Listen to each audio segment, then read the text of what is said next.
Firms fail a lot.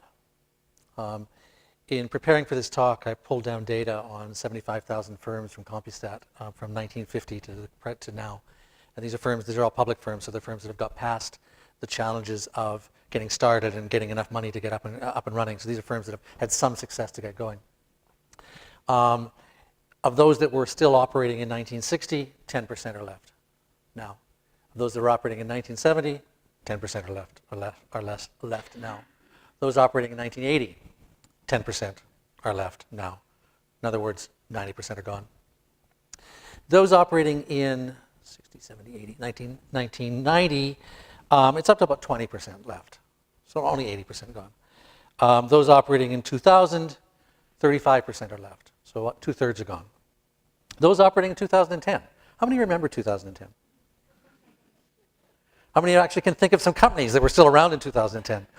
How many of you actually still have some products that were sold by companies that were around in 2010? Of those, it's not quite so bad. 75% are still there. That's another way of saying a quarter of the firms that were there within living memory are gone. And we're in Canada. I'm going to use mainly Canadian examples, but there's still some. But I'll draw some globally as well. I mean, there's still some firms that have been around for a long time, have been around forever globally, like the General Electrics and Siemens here in Canada, Loblaws and the Maple Leaf and others. How many remember Eaton's, or Nordiron, or Nortel, or Westinghouse outside Canada, which still exists as a brand name, as a trademark, but doesn't exist as a firm, or even Shoppers Drug Mart, which still exists as an operating unit, but is part of Loblaws, because it couldn't figure out how to manage, how to survive on its own. So firms fail a lot, and very quickly. And not just weak firms that have always been weak, but firms that have at one point been incredibly strong industry leaders. So the question is why? And there's a myth.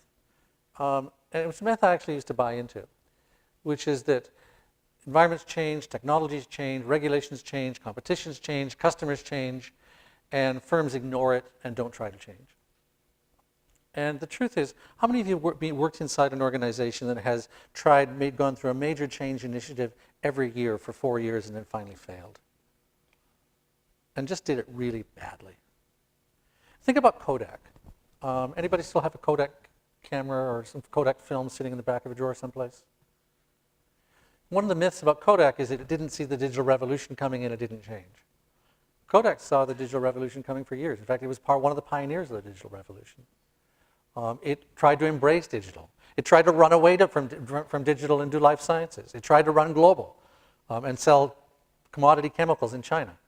It's not like a winning strategy, selling commodity chemicals in China when there's 20,000 chemical firms based in China. So for most firms, it's not that we don't see the need to change. It's just we do it really badly.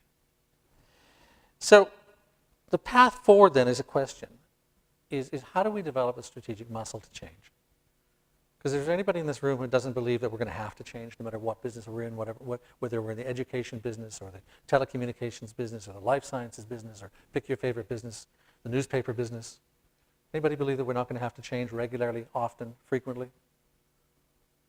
If you've come to Rotman, one of the things, if you don't leave this place knowing that we have to be changing constantly, we've failed as an institution.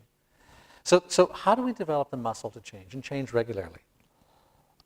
And the answer, the general answer, is to develop what I'll call multimodal ability to change. The ability to change, to use different ways of changing. To use acquisitions when it makes sense, to use alliances when it makes sense, to use internal development when it makes sense, to get rid of things, to divest things when it makes sense. To avoid being one-trick ponies. Firms that get really good at doing one thing and then discover that it's the wrong thing. Anybody remember Kmart? Massive number of scattered acquisitions that added up to less than nothing. Walgreens, more successful, but Walgreens almost failed by doubling down on an internal change strategy, constantly trying to change internally and getting credited. In fact, wonderful Harvard cases about the powers of a single change strategy, single strategic change mode. Walgreens is as the example of how to do greenfield investment and meet major changes.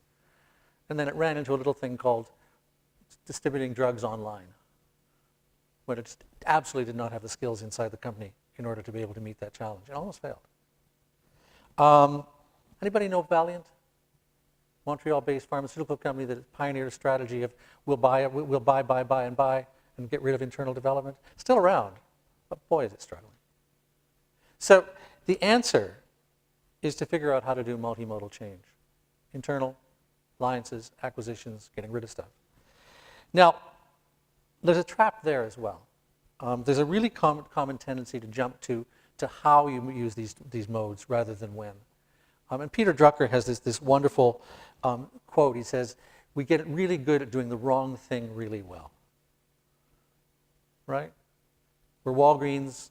We're used to doing things internally. We face this change. We see the need to change. We try to set up an online ordering system, and we just don't have the skills to do it. Or we're Valiant, and we're convinced that we're going to buy ourselves into a $20 billion pharma firm, and we keep buying, and we can't integrate, and we're buying the wrong things, and we face failure. So it's really important not to just do the how, and the how matters incredibly. You know, if we don't know how to do internal development well, we'll fail dismally. If we don't know how to do alliances well, we'll fail dismally. If we don't know how to integrate acquisitions, we'll fail dismally. But even before we get to the how, we've got to figure out the when. And I'm not going to tell you, to give you the rules now. I'm going to encourage you to read chapter 9. In fact, of course, I'll encourage you to read the entire book. But start with chapter 9, and then when you finish it, read chapter 9 again. And there's 5 rules in there for when to build, when to borrow, when to buy, when to divest, and when to pivot. And the rules don't guarantee success. Okay?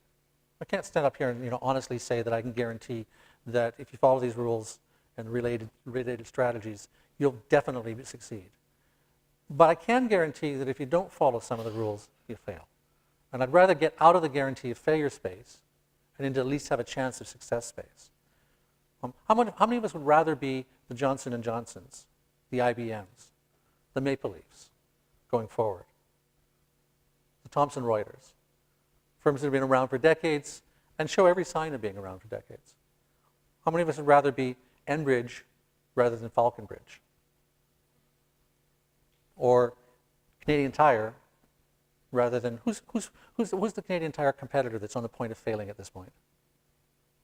Anybody remember Sears, or is it so long since you shopped at Sears you don't even remember the name? I know, I'd much rather be Canadian Tire than Sears. So read the book, my chapter, all the chapters. We can help you survive. Thank you.